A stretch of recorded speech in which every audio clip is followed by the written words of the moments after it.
Welcome back, everybody. Automotive Inc. Today we're in the office. We're talking about Consumer Reports has released their least reliable pickups, full-size pickups for 2025. Before we get started, please smash the subscribe button. It helps the small channel out. Thumbs up and notification bell at the end of the video, and make sure you head over to the channel and check out more content. So, since I was a little kid, Consumer Reports has been a good place to go to get some honest feedback from experts, see some consumer reviews and everything like that. Well, they came out with their list of full-size trucks, and they're going to rank them worst to the best of the worst, I guess, if you will. Now, keeping in mind full-size trucks, there's not a lot of manufacturers out there that are making full-size trucks. We have Toyota, GMC, and Chevy, which are GM sisters. We have Ram, and of course we have Ford. So this list may actually surprise you when it comes to it. So they rank the worst full-size truck, and this is going to be bitter for some, the 2025 Toyota Tundra. As you guys know, that was redone in 2022, came out with a new engine, hybrid and non-hybrid. Now, it started having problems right away because it's something to do with the manufacturing process and leaving engine or debris, if you will, in there, causing the engines to fail. In addition to that, the hybrid is not an economy miser truck like the Ford Power Boost. Basically, it is a more powerful one. It gives it a more towing ability. So if you're wanting something to do with fuel savings, you're going to want to go with the non-hybrid. They noted smooth ride, hybrid powertrain for towing, and resale value. Toyota's always had decent resale value, although the ones that have to get new engines, I don't know about that. They said their cons are lingering quality concerns. I think Toyota slipped a little bit. No recovery points, no tow hooks, and off-road models. And of course, with Toyota, it usually comes with a pretty high price tag, especially if you want one of those up-trim ones. They also said that the in-car electronic reported they had issues with camera, audio, GPS, and phone issues, and it all comes down to reliability. The next one doesn't necessarily surprise me. The 2025 Ram 1500. As you guys know, Ram went ahead and brought the Hurricane into the process. They kept the dog, the 3.6 liter Pentastar, which is good in a Durango. It's not that great in a full-size pickup unless you're just need something to throw in the back of the truck like a rake or something and tootle around town, but it's not your towing miser motor. But the really thing that they screwed up is dropping the V8 Hemi. There's just too many consumers that just like a naturally aspirated engine. They don't want turbos. They want that V8 growl, and that didn't help them anything. Now, the Hurricane's only been around a little bit. There are some reliability concerns with that, and so it's just one of those things where Ram, you got to bring back the Hemi so that people have the option between the Baby Star, the two Hurricanes, and your Hemi. So Consumer Reports said the pros are styling of the interior and exterior. Nobody's going to say that the Ram isn't a decent looking pickup, especially the half-ton. We're all waiting for the half-ton version of the crew cab to come to the heavy-duty guys. So Ram, if you're listening, check that out. Great Hurricane output. And then, of course, lots of tech. Ram has always tried to lead the pack when it comes to tech, and they do a really good job, but with that sometimes comes a lot of glitches. When it comes down to the cons that they're saying is checkered history of reliability. True.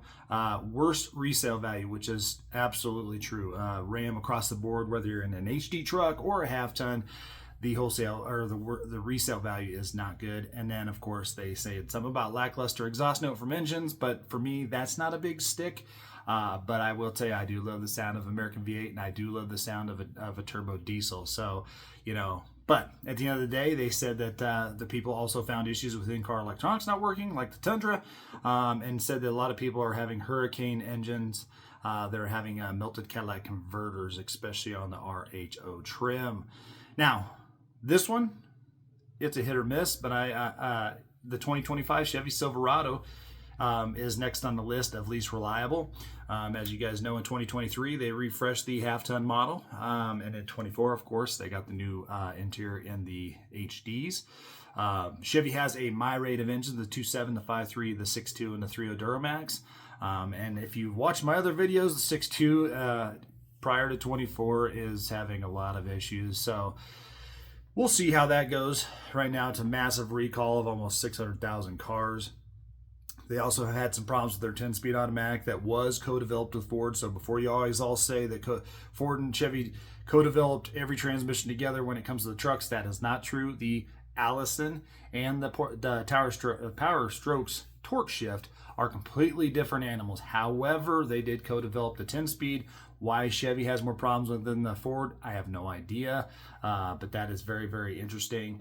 So as we go down here, we'll make note of their pros. They're saying smooth ride, absolutely. Independent front suspension is going to give you a good ride no matter what, over say anything has a solid front axle. But all of these half tons have independent front suspension, so for them to say that it has a smooth ride, that's good. Duramax diesel MPGs, that little Duramax is a killer little engine. As long as you don't mind messing with DEF and regens and just a little bit extra maintenance, it is a good fuel economy vehicle, and it tows really well with those numbers. Larger screens make the user many cameras installed on the truck. I'll agree, Chevy has decent screen size and camera size. Now, cons. Now, this came up if you've watched any of my old videos on Kong, my 24 Chevy Silverado. My wife did make note of the seat comfort, and it's the firmest of the bunch. I sat in a few new Tundras. I will say their seats are harder than Chevy, so that's not a good thing. But I don't mind that, but they're saying the seat comfort is abysmal.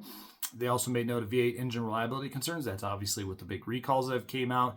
And they're saying that the lack of the 2-speed transfer case on all trims. Some trims have train mode if you get the max towing package. And it's not actual for low. For me, it's I don't care about the 2-speed transfer case. I've never used it. I don't like it, and we'll discuss that in a different video.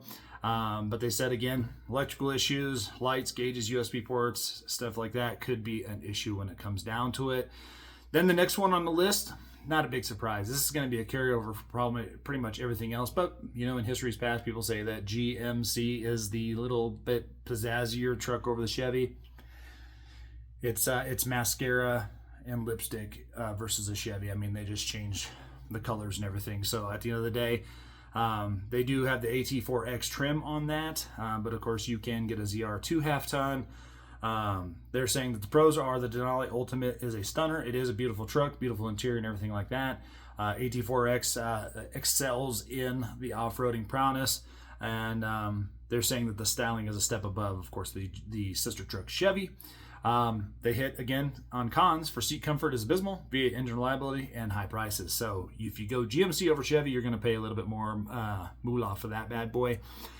And then, of course, the most reliable of the worst trucks in order. So if you go Tundra, Ram, Chevy, GMC, Ford F-150 is the most reliable of that stack they're claiming. F-150 gets a refresh, it seems like, every about 4 years, and they redid it again, a little bit of facelift for 2025. It's a very, very sharp truck. And then, of course, Ford has a myriad of engines. They finally did drop the standard output, or I guess naturally aspirated 3.5. It's gone. 2.7 is the standard engine in those. But of course, you have the 2.7, the 3.5 EcoBoost, you have the 3.5 EcoBoost HO, you have the Coyote, and then of course you have the 5.2 that's in the Raptor. So I mean, a good host of engines. Their pros are saying lots of choices for consumers in terms of cabin size and bed lengths. That's absolutely true. Ford does really well with a la carte items. Power Boost Hybrid is a fan favorite because it has an onboard power system. In a case, it actually gets really good fuel economy and has tons of power. If you want to know about Power Boost, go over to my channel and type in Power Boost. I got lots of videos on that because I owned one. And they like the technology like zone lighting, trailer reverse for novice towers, etc. So the trailer reverse is basically how you use the knob. It's pro back assist. I've played it a few times. Not for me, I can back, so it's all right. But for most people that don't know how to back, it might be a useful tool for a lot of you guys as you learn how to navigate that. And I do love the zone lighting. Cons, they're saying the Power Boost reliability is a big concern for Consumer Reports. I haven't had problems with it, but I know plenty of watchers that have. 10-speed automatic transmission has been dogged with issues. I don't know about that. I've had so many 10 speeds on my half-ton F-150s, no problems. And then they're talking about engine reliability concerns for some of the turbos and cam phasers. That's always kind of been a big deal with these EcoBoost engines, but I would just say earlier maintenance than not. Don't wait for 7,500 miles. Do some earlier maintenance and address concerns as they come up. If you start hearing a weird noise, try and take a shop and see what the heck's going on with that before it becomes a big one. And then at the end of the day, they said that, again, in-car electronic issues, and, you know, that's the only thing that took it down a peg, as along with the reliability of the Power Boost, is making it even get a poor rating at all. So at the end of the day, I guess I could kind of agree with that. I would say nothing's built like it was 10 years ago. but nothing 10 years ago had what these trucks have in them, and that may be important stuff for some people. But at the end of the day, for me, I'm looking at what I like, what's reliable, and of course always resale, because I progress from vehicles pretty often. So if I was going to buy a half ton today, and I've said this before, it's the Ford F-150, and it's not a doggone Chevy. I do love Chevy, but I'm going to say that my enjoyment with the Ford cab sizes and the engine choices and the fuel economy you get out of those, that would be my choice. As always, guys, I appreciate you guys being here, and I'm going to catch you on the next one.